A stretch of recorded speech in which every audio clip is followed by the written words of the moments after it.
Malas decisiones. Yo no sé cuántos, esas malas decisiones que uno de repente ha tomado, están cargando hoy en día con esa carga. Y muchas veces lo peor de todo es que cuando uno toma malas decisiones son una de esas cosas que más a uno le molestan después de tomar malas decisiones, son los comentarios que a veces ahí de cerca vos escuchás, ¿verdad? Famoso, tomaste una mala decisión y te dice, yo te dije luego, ¿verdad que no da gusto eso? ¿Verdad? O te dice, si vos me hubieses escuchado, o si no hay otra gente peor, ¿verdad? Cuando tomás una mala decisión y vos estás todo mal, esa persona te dice, me alegro luego de que te vaya mal, como para que ahora aprenda, ¿verdad? Hay gente que hasta se goza cuando a uno le va mal en cierto momento, ¿verdad? Y de hecho en la vida, como todo termina siendo una competencia en el rubro, en la área que vos y yo de repente decidimos estar, obviamente, aparte de los que están contigo, todo el resto no va a querer que te vaya bien. Todo el resto va a querer el éxito para ellos. La Biblia dice en Proverbios 22:3, un pasaje que siempre tenemos que tener presente. El avisado ve el mal y ¿qué hace? Se esconde cuando viene el mal, pero los simples, otra versión dice los necios, dice pasan y reciben el daño. ¿Cuántas veces hay decisiones erróneas que tomamos que nos pudimos haber evitado?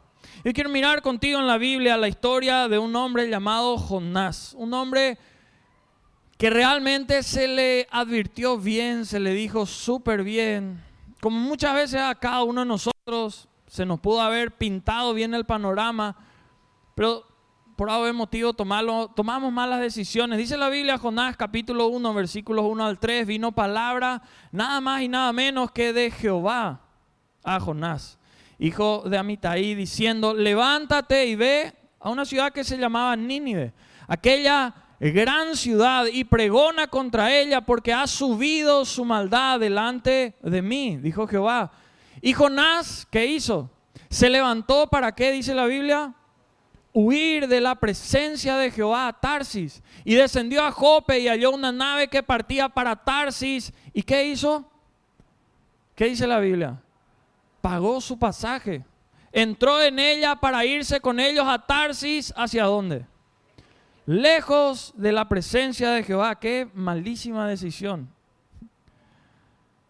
Acá la Biblia dice literalmente que pagó su pasaje para irse lejos de la presencia de Dios. Hay tres malas decisiones de las cuales quiero, mirando estos tres versículos, hablar en estos 20-25 minutos contigo. En primer lugar, una mala decisión en la vida es callar cuando hay que hablar. Y es una decisión que vos y yo a veces decimos, no, es algo muy simple, pero si vos y yo nos ponemos a analizar, pagamos las consecuencias por eso. El versículo 2 decía, levántate, ve a Nínive, aquella gran ciudad, pregona contra ella, habla contra ella. Él tenía que hablar. ¿Y qué hizo? Calló cuando tenía que hablar. Hay padres que callan cuando tienen que hablar a sus hijos. Hay líderes que callan cuando tienen que hablar a sus discípulos o a la gente que está con ellos. Hay pastores que callan cuando tienen que hablar a su gente. Y viene y sabe que tiene que hablar, pero no habla, y viene el famoso, pero si digo, se va a enojar conmigo. Pero capaz no me habla si yo le digo, pero hay una realidad que vos y yo tenemos que entender, que cuando vos y yo decidimos caminar por fe, tenemos que empezar a tener en cuenta que vamos a tener que dejar a un lado la aprobación de la gente. Porque muchas veces si vos y yo caminamos en fe, caminamos con la convicción de que los principios de Dios son aquellos que tenemos que llevar en cuenta en lo que vamos a vivir, en lo que vamos a hacer. Y para eso muchas veces no podemos callar porque vemos que algo va a salir mal. Hay momentos donde vos y yo, si de verdad amamos, no vamos a callar. Si vos estás viendo que una persona a la cual vos amás, o quizá no la amás en un sentido sentimental de noviazgo, de casamiento, pero vos le apreciás a esa persona. Si vos ves que esa persona va a golpearse, si vos ves que esa persona va a terminar mal, ¿Qué importa que te diga después son pesados, qué cuadrado, qué plaga, no sé, o otras palabras que no puedo decir acá en la iglesia, que te diga eso? Pero vos sé de las personas que si de verdad le apreciás, le decís lo que hay que decir. Yo no sé vos, pero yo le valoro muchísimo a las personas que me dicen lo que hay que decir, aunque a mí no me gusta escuchar lo que me digan. Porque considero que esas personas me aprecian, quieren que me vaya bien. Porque el que quiere que a vos y a mí no nos vaya bien, no nos va a decir cuando vamos a equivocarnos, sino que va a celebrar por dentro, va a esperar que hagamos lo incorrecto. Pero si vos y yo callamos cuando tenemos que hablar, estamos haciendo las cosas mal. Si miramos como padres, la Biblia, Proverbios 22:6 dice, instruye al niño ¿cuándo? ¿En dónde? En su camino, al niño, en su camino, y aun cuando fuere viejo, no se apartará de él. O sea, padres, voy yo que tenemos hijos, cuando son niños tenemos que instruirles en su camino. ¿Y cómo les instruimos? Con palabras, les instruimos con ejemplos, les instruimos con todo lo que podemos hacer, hablarles de Dios, hacerles memorizar la palabra de Dios, traerles a la casa de Dios, ser un ejemplo de nuestro comportamiento en la casa de Dios. Porque hay hijos que dicen, apenas yo tenga libertad, yo nunca jamás voy a volver a pisar la iglesia o saber nada de Dios, porque ven cómo son los padres. Acá vienen, levantan la mano, el pastor les felicita o los líderes, pero en casa son cualquier cosa menos lo que dice la palabra. Instruir al niño en su camino tiene que ver no solo con decirle de boca para afuera, sino mostrar con el ejemplo. Qué importante es que nosotros a nuestros hijos no podemos callarnos si queremos que les vaya bien el día de mañana, porque después van creciendo los niños en la adolescencia. Si vos y yo miramos donde la mayoría de las personas tomamos malas decisiones, empezó en la adolescencia. Donde la mayoría de las personas empezó con las drogas, en la adolescencia. Donde la mayoría de las personas empezó en la pornografía, en la adolescencia. Donde la mayoría de las personas tuvieron sus primeras experiencias sexuales fuera del matrimonio, pues nadie se casa en la adolescencia, al menos en esta época, en la adolescencia. Donde la mayoría de las personas empieza a mentir, donde la mayoría de las personas empieza a irse a cualquier fiesta, donde la mayoría de las personas, si vos y yo empezamos a mirar la mayoría de las malas decisiones, que muchas de ellas uno ya empezó a tomar como hábito o costumbre y no puede salir, empezó en la adolescencia. O sea, vos y yo no podemos, si tenemos niños, yo tengo una de 10, de 8 y uno de 1 año y medio, yo no puedo perder tiempo con ellos. Y hay que hablar para que entiendan. En la pareja hay parejas que no hablan cuando tienen que hablar. Evidentemente todo tiene su tiempo en la pareja cuando hay que hablar. Mi esposa sabe que cuando hicimos ese acuerdo con ella, porque uno llega a veces del trabajo nervioso o preocupado o malo, no sé, y a veces uno llega a la casa y automáticamente falta esto, falta lo otro, tenés que hacer, vamos. Nosotros llegamos al acuerdo en casa, no sé cómo vos haces en la tuya, pero por lo menos 30, 40 minutos cuando llego a casa, no hay ningún pedido, no hay ningún reclamo, nada, ninguna acusación de algo que hice mal, ¿verdad? Entonces respirás tranquilo, comés algo y después, bueno, que venga toda la carga, ¿verdad? Siempre hay algo. Voy a aprovechar ya que no está Romy, ¿verdad? Pero capaz me está viendo, ¿verdad? Pero qué importante es que en la pareja uno se ponga a hablar, porque hay muchas parejas que ya no hablan. Y hay muchas parejas que hoy en día viven en una rutina y de repente están juntos solo por apariencia o solo por los hijos. Hay mucha gente que uno le puede ver en las redes sociales como pareja y vos decís, híjole, qué felices que están. Pero en realidad no están para nada felices. Lo único que les alegra es de repente que en las redes sociales haya algunos likes o algunos comentarios ahí. Y eso no es vida. Pero para eso hay que hablar y uno tiene que llegar a tener la madurez de poder decir y ser sabio en la manera de decir las cosas. El esposo para con la esposa, la esposa para con el esposo. Y en la pareja hay que poder hablar lo que a uno le duele, lo que a uno le gusta, lo que uno va sintiendo, lo que uno quiere para adelante. Tiempos nuevos en el matrimonio, en la pareja, empiezan con conversaciones así. Si vos de verdad querés que le vaya bien a tu cónyuge y vos ves que está haciendo mal las cosas, vos no te podés callar. Uno tiene que tener los pantalones, como se dice, y hacer las cosas. Hay muchas cosas en las parejas que saben por qué no llegan. Porque falta el principio bíblico del acuerdo. Uno está orando para tener un vehículo y la otra está orando para tener la casa. ¿Por qué no se ponen de acuerdo? Hablan. Bueno, ¿qué vamos a orar primero? Oramos por las dos cosas juntas. Dios no tiene límite, pero pónganse de acuerdo. Muchas veces las oraciones van cada uno por su lado, otro lado, y no. Hay muchos esposos que si yo ahora les paso el micrófono y les digo, decime las 3 metas de tu esposa para este año, no van a saber. Y tranquilo que no te voy a hacer pasar vergüenza ahora, ¿verdad? Pero hay muchas parejas donde no se hablan. Y vos le decís, ¿qué quiere tu marido para este año? Que le salga todo bien. ¿Y qué es que le salga? Obvio, todos queremos que nos salga todo bien. Pero, ¿qué es lo que para tu marido se ve que salga todo bien? Hay muchas áreas en las cuales vos y yo tenemos que empezar a hablar. En lo espiritual, la Biblia dice en 2 Timoteo capítulo 4, versículos 2 al 4, que prediques la palabra, que instes a tiempo y fuera de tiempo, redarguye, reprende, exhorta. Y dice con toda paciencia, pero sin olvidar la doctrina. Porque vendrá tiempo cuando no sufrirán la sana doctrina, sino que teniendo comezón de oír, se amontonarán maestros conforme a sus propias concupiscencias y apartarán de la verdad del oído y se volverán a sus fábulas. Qué importante, por eso hablar. La Biblia nos enseña de lo importante de hablar, y hablar no es solamente para hacer lo malo, de apuntarle lo malo a la otra persona. Los hijos del Señor tenemos que saber hablar también en fe. Y eso es algo que nos tiene que caracterizar. Hay mucha gente que en medio del problema, en medio de la situación adversa, no es que se calla, sino que habla, pero todo mal.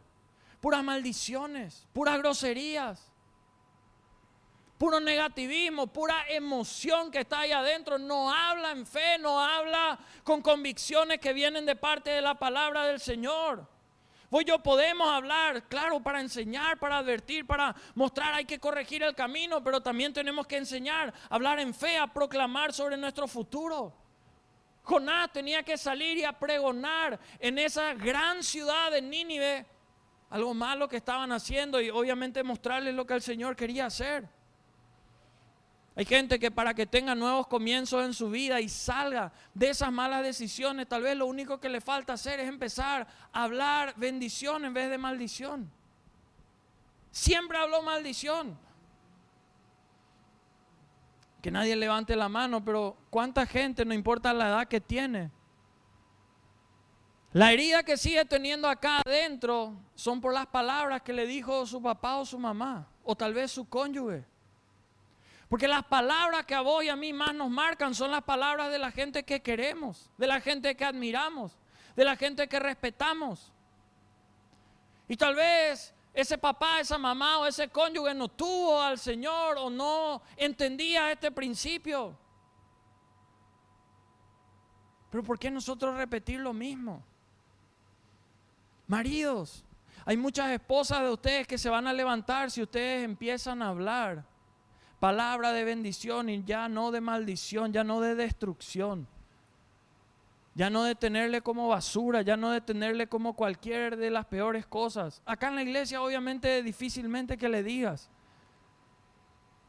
Mujeres, esposas, hay maridos que se van a levantar y van a ser hiper mega productivos, bendecidos, que no se le van a más cerrar las puertas. Si vos empezás a dejar de denigrarle, de maltratarle, de ofender su hombría con tus palabras todo el tiempo, maldiciéndole y empezando a soltar palabras de bendición. Porque las palabras que vos y yo soltamos, no sé si te diste cuenta o no, pero la Biblia habla y dice un pasaje que está en Proverbios 18:21. Algo muy directo, muy presente que vos y yo tenemos que llevar en cuenta. Dice, la muerte y la vida están en el poder ¿de qué? De la lengua. Vos decís, no, una palabra nomás fue. ¿Y a cuánta gente la palabra que salió de tu boca le reventó para siempre?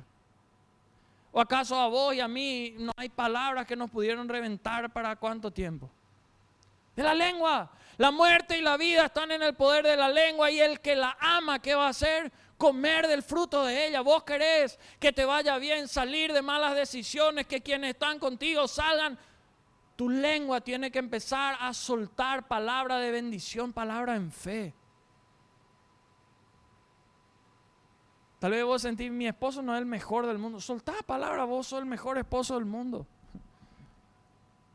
Tal vez tu pensamiento, ella es una inútil, o ella es, soltá palabra, es la mejor, es la más hermosa, es la más.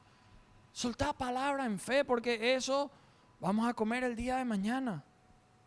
Uno de los errores más terribles que los hijos de Dios podemos tener o pensar es que nuestras palabras no tienen poder. Hay padres que le dicen a su hija, vos sos una cualquiera. Y después se plaguean porque terminaron así. O le dicen, vos no vas a llegar a nada, ¿para qué soñás con eso? Y después no sueña, no quiere estudiar, no quiere más hacer nada y se ofenden porque las palabras marcan. A vos y a mí nos marcaron palabras, a nuestra gente también. La fe, la palabra de Dios, dice en Romanos 10:17, que la fe viene por el oír la palabra de Dios. El miedo, ¿saben qué? Viene por oír cualquier palabra menos la de Dios. Por eso es tan importante lo que hablamos. Si miramos en la Biblia hay tantos ejemplos. Moisés, si él no hablaba, el pueblo de Israel no iba a salir de la esclavitud. José, si él no empezaba a hablar y a empezar a decir lo que el Señor le llamaba a hacer en cada lugar, no se iba a cumplir el propósito que Dios tenía con él. Si Samuel, cuando era chiquitito y vivía ahí en la casa del profeta, no empezaba a hablar y a decir, ¿quién me está hablando? ¿Quién me está llamando? Hasta que consiga la respuesta, que era que Dios mismo le estaba hablando, no iba a conseguir encontrar lo que Dios le estaba llamando a encontrar. Si Jesús no hablaba, ¿qué iba a pasar con nosotros? Por eso una malísima decisión es no hablar cuando hay que hablar. Una segunda mala decisión que encontramos en la historia de Jonás es no actuar cuando hay que actuar. No actuar cuando hay que actuar. La Biblia dice, versículo 3, y Jonás se levantó para huir de la presencia de Jehová a Tarsis. Él tenía que ir a Tarsis, a Nínive, y se fue a Tarsis. Hay momentos en la vida donde vos y yo tenemos que dejar de pensar, tenemos que dejar de aguantar y tenemos que simplemente empezar a actuar. Hay gente que dice, estoy orando. ¿Hace cuánto? Hace meses. Y después hay momentos donde el Señor dice, está bien, ya escuché tu oración. Ya te dije que sí, actúa. Hay gente que dice, quiero casarme, y nunca se va y se declara a la chica. ¿Verdad? Medio complicado de que un ángel haga, no sé. Yo me acuerdo, le decía ante algunos discípulos, si vos no te animás, decime quién es la persona, yo le voy a hablar de tu parte y arreglamos el tema ahí. Pero hay gente que no se anima a hablar, que no se anima a actuar donde tiene que actuar. Y vos y yo estamos llamados a actuar. Hay momentos donde no podemos seguir quietos, donde no podemos seguir estancados. Porque ¿saben qué? Hay momentos en la vida donde no hay punto neutro, donde vos y yo hacemos o no hacemos, así nomás el tema. Porque la indiferencia sigue siendo no hacer. La postergación sigue siendo no hacer. Y ni qué decir cuando vos y yo conocemos principios del Señor, conocemos palabra de Dios. Tal vez mucho, tal vez muchísimo, tal vez poco, más o menos.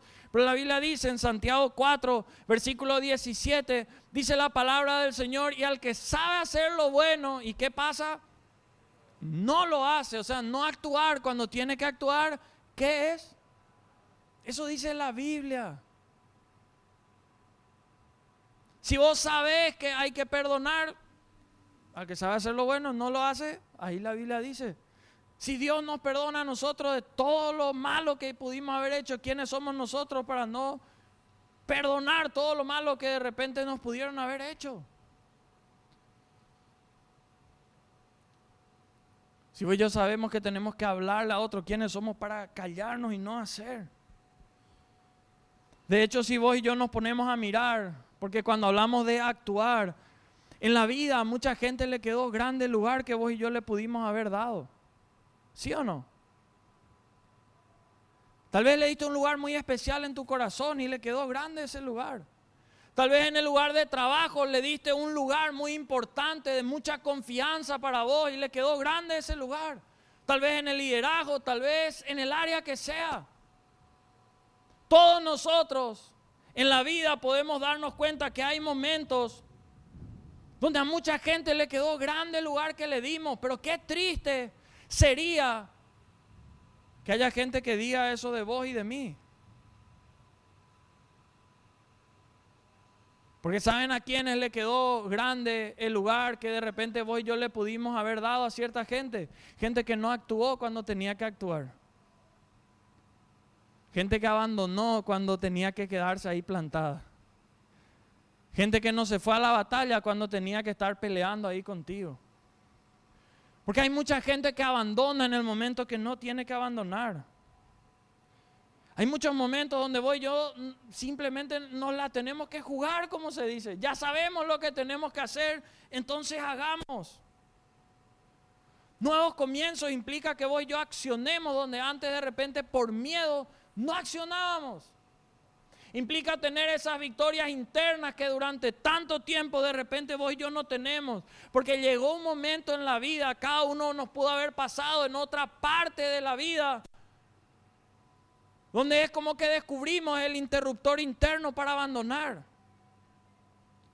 Cuando somos chicos, ¿qué pasa? Nunca abandonamos. Le hinchamos a nuestros padres hasta que se harten y nos den lo que queremos. ¿Sí o no? Papá, quiero helado. Sí. Pero no, papá, por favor. Y te revienta 20,000 veces hasta que ¿qué? Consigue. ¿Y qué pasa? Que en algún momento de la vida vos y yo empezamos a tomar como si no, abandono nomás. Y llegan momentos en la vida donde vos y yo ya ni siquiera nos animamos a plantear nuestros sueños, nuestro anhelo, lo que queremos. Hay mucha gente que está sufriendo hoy en día porque no actuó cuando tenía que actuar, porque cuando le llegó la oportunidad desaprovechó la oportunidad. Qué importante es que vos y yo empecemos a andar y seguir peleando, seguir haciendo las cosas mientras estemos acá y que descansemos en nuestra morada eterna cuando el Señor decida llevarnos. Y tercero y último, mirando la historia de Jonás.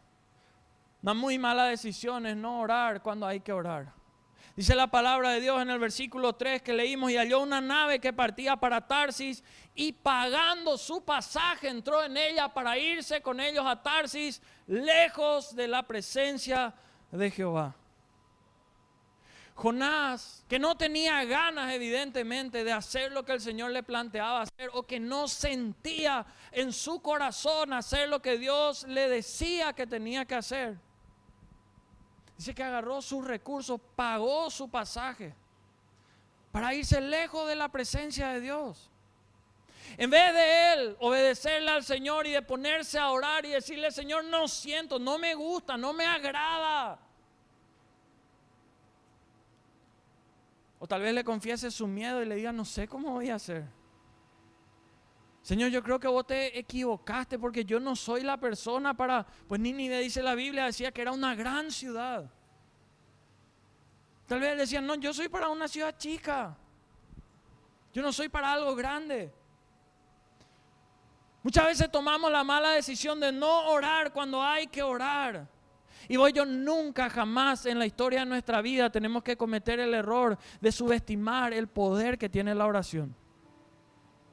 En medio de los peores momentos de nuestra vida, cuando sentimos que todo va de mal en peor y no sentimos orar, sentimos renegar contra Dios, sentimos plaguear, nos sentimos hacer algo que sabemos que es incorrecto, ahí es donde más tenemos que orar. Porque una de las peores decisiones que tomamos es tomar decisiones emocionales y no decisiones espirituales. ¿Cuántas veces estamos pagando el precio por tomar decisiones emocionales en vez de tomar las benditas decisiones espirituales? Jonás se financió su pecado, pues dice que pagó su pasaje para irse lejos de la presencia de Dios. ¿Cuántas veces por esa emoción no financiamos nuestro pecado? Hasta puede ser peor, padres, si nosotros financiamos el pecado de nuestros hijos. Porque podemos estar financiando el pecado de nuestros hijos. Sí, anda a meterle nomás, anda al motel tranquilo. Así.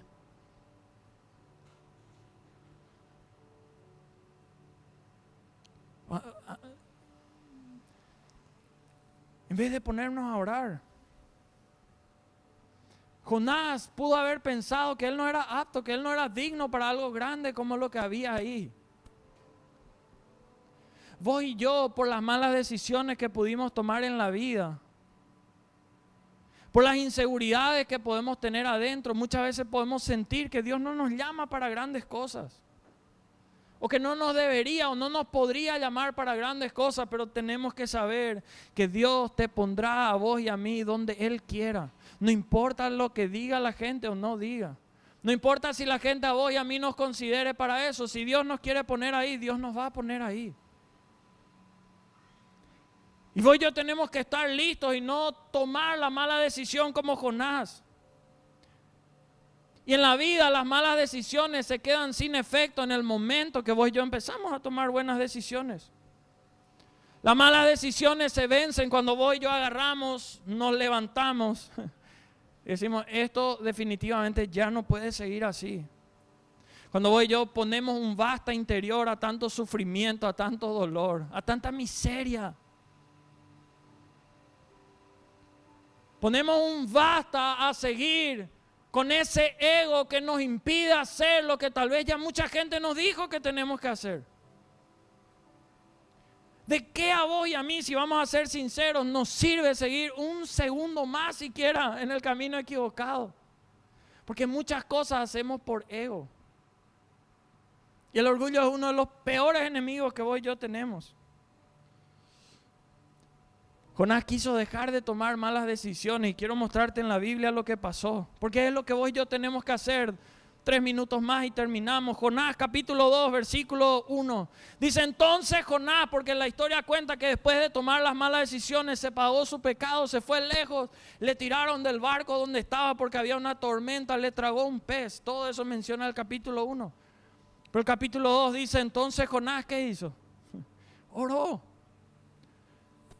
a Jehová su Dios desde el vientre, desde su peor momento. Y dijo, invoqué en mi angustia. Yo no sé cuánta gente tenga que hacer esto. Invoqué en mi angustia a Jehová y Él me oyó. Desde el seno del Seol clamé y mi voz oíste. Me echaste a lo profundo, en medio de los mares y me rodeó la corriente, todas tus ondas. Y olas pasaron sobre mí. Entonces dije, desechado soy de delante de tus ojos, mas aún veré tu santo templo. Las aguas me rodearon hasta el alma. Rodéame el abismo, el agua se enredó a mi cabeza. Descendí a los cimientos de los montes, la tierra echó sus cerrojos sobre mí para siempre. Pero bendito Dios, dice, mas tú sacaste mi vida de la sepultura. Oh Jehová, Dios mío. Cuando mi alma desfallecía en mí, me acordé de Jehová. ¿Cuánta gente eso le va a pasar hoy? Y mi oración llegó hasta ti en tu santo templo. Los que siguen vanidades ilusorias, su misericordia abandonan. Mas yo con voz de alabanza te ofreceré sacrificios, pagaré lo que prometí. Las salvaciones de Jehová. Y mandó Jehová, dice, al pez, y vomitó a Jonás en la tierra. Jonás le oró al Señor pidiendo un nuevo comienzo, pidiendo una nueva oportunidad. ¿Y sabes cuál es una buena noticia? Que Dios no hace acepción de personas. Hoy yo pudimos haber tomado de las peores decisiones que pueda. Si hay un ranking de malas decisiones, tal vez pueden estar ahí las nuestras. Jonás estaba en medio del vientre del pez, pero ahí oró y Dios le escuchó. Vos puedes estar en medio del peor lugar, en medio de la peor decisión, del peor submundo que alguien, tal vez nadie se imagina dónde estás. Pero si ahí levantás tu voz y empezás a orar desde tu corazón al Señor, pidió una nueva oportunidad. El capítulo 3 dice la palabra de Dios, vino palabra de Jehová por segunda vez a Jonás. Prepárate porque después viene otra palabra de Dios, diciendo levántate y ve a Nínive, aquella gran ciudad, y proclama en ella el mensaje que yo te diré. Y se levantó Jonás, fue a Nínive conforme a la palabra de Jehová, y era Nínive ciudad grande en extremo de 3 días de camino. Y comenzó Jonás a entrar por la ciudad camino de un día y predicaba diciendo, de aquí a 40 días Nínive será destruida. Jonás, después de actuar, recibió palabra de Dios, porque hay planes de parte de Dios que llevan tu nombre. Hay cosas que Dios te llamó a hacer y que no importa lo mucho que pudiste haberte apartado de Él, su misericordia tal vez fue tan grande que hoy Él te está volviendo a llamar a ese ministerio, a ese sueño, a ese proyecto que Él tenía. Y Él actuó como Dios le mandó. Y dice en los versículos 5 y 8, y termino con ese, dice, y los hombres de Nínive, ¿qué hicieron? Creyeron a Dios, proclamaron ayuno, se vistieron de cilicio desde el mayor hasta el menor de ellos. Y llegó la noticia hasta el rey de Nínive y se levantó de su silla. Dice la palabra de Dios, se despojó de su vestido, se cubrió de cilicio, se sentó sobre su ceniza e hizo proclamar y anunciar en Nínive por mandato del rey y de sus grandes, diciendo, hombres y animales, bueyes y ovejas, no gusten cosa alguna, no se les dé alimento ni beban agua, sino cúbranse de cilicio, hombres y animales, y clamen a Dios fuertemente y conviértanse cada uno de su mal camino, de la rapiña que hay en sus manos. Imagínense, el único ayuno en la Biblia que habla de hombres y animales está ahí. Tan tremendo fue. Dios va a hacer cosas tan tremendas como no hizo todavía con nadie a través de tu vida. Vos te podés sentir el Jonás, prepárate porque Dios te va a usar como a Él. Pero todo empieza con empezar a orar y pedirle al Señor que Él pueda hacer su obra.